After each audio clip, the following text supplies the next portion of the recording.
trevallies.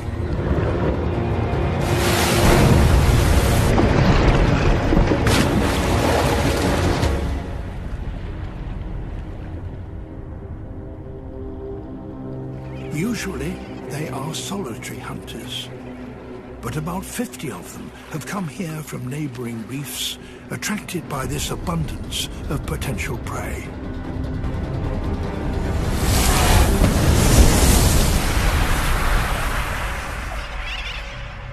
The fledglings stay out of the water if they can. They even drink on the wing.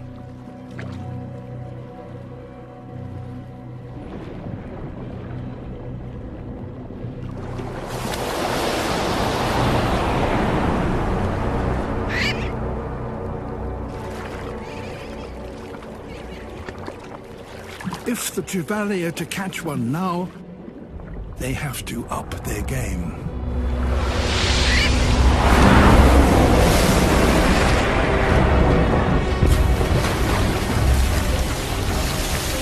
So there is a fish here that, amazingly, has a brain capable of calculating the airspeed, altitude, and trajectory of a bird.